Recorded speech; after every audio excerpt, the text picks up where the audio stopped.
ಜಿಲ್ಲಾ ಪಂಚಾಯತ್ ಸದಸ್ಯ ಯೋಗೇಶ್ ಗೌಡ ಕೊಲೆ ಪ್ರಕರಣಕ್ಕೆ ಸಂಬಂಧಪಟ್ಟಂತೆ ಐತಿಹಾಸಿಕ ತೀರ್ಪು ಪ್ರಕಟ ಆಗಿದೆ. ವಿನಯ್ ಕುಲಕರ್ಣಿಗೆ ಜೀವಾವಧಿ ಶಿಕ್ಷೆ ಪ್ರಕಟ ಆಗಿದೆ.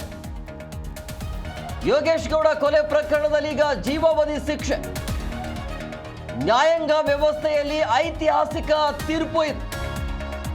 ನ್ಯಾಯಮೂರ್ತಿ ಸಂತೋಷ್ ಗಜಾನನ್ ಭಟ್ಟರಿಂದ ಐತಿಹಾಸಿಕ ತೀರ್ಪು ಪ್ರಕಟ ಆಗಿದೆ. 16 ಅಪರಾಧಿಗಳಿಗೂ ಈಗ ಜೀವಾವಧಿ ಶಿಕ್ಷೆ ಆಗಿದೆ. ಪ್ರಕರಣದ A15 ಅಂದರೆ 15ನೇ ಆರೋಪಿ ಆಗಿರುವ ವಿನಯ್ ಕುಲಕರ್ಣಿ ಸೇರಿದಂತೆ 16 ಅಪರಾಧಿಗಳಿಗೂ ಜೀವಾವಧಿ ಶಿಕ್ಷೆ. 19ನೇ ಆರೋಪಿ ಚೆನ್ನಕೇಶವನಿಗೆ 7 ವರ್ಷ ಜೈಲು ಶಿಕ್ಷೆ. 16 ಲಕ್ಷ ರೂಪಾಯಿ ಪರಿಹಾರ ನೀಡಬೇಕು ಅಂತ ಆದೇಶ ಕೂಡ ಹೊರಡಿಸಲಾಗಿದೆ. ಯೋಗೇಶ್ ಗೌಡ ಮಕ್ಕಳಿಗೆ ಪರಿಹಾರ ನೀಡಬೇಕು ಅನ್ನೋದು. ತಲಾ 30,000 ರೂಪಾಯಿ ದಂಡವನ್ನು ನೀಡೋದಕ್ಕೆ ಸೂಚನೆ ಕೊಡಲಾಗಿದೆ.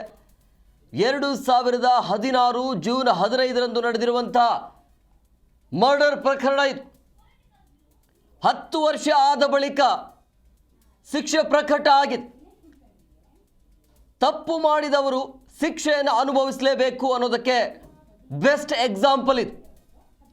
ನೀವೆಷ್ಟೇ ದೊಡ್ಡ ರಾಜಕಾರಣ ಆಗಿದ್ರೂ ಕೂಡ, ಎಷ್ಟೇ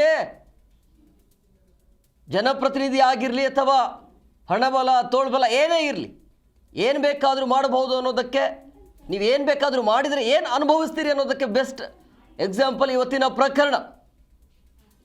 ಇವತ್ತಿನ ಶಿಕ್ಷೆಯ ಪ್ರಕಟವನ್ನು ನೋಡ್ತಾ ಇದ್ರೆ ಐತಿಹಾಸಿಕ ತೀರ್ಪು ಇದು ಕರ್ನಾಟಕದಲ್ಲಿ ಅಂತ ಅನ್ಸುತ್ತೆ. ಈ ಒಂದು ತೀರ್ಪುವನ್ನು ನೋಡಿದ್ರೆ ಜನರಿಗೂ ಕೂಡ ಒಂಥರ ನಂಬಿಕೆ ಬರುತ್ತೆ, ನಂಬಿಕೆ ಹೆಚ್ಚಾಗತ್ತೆ.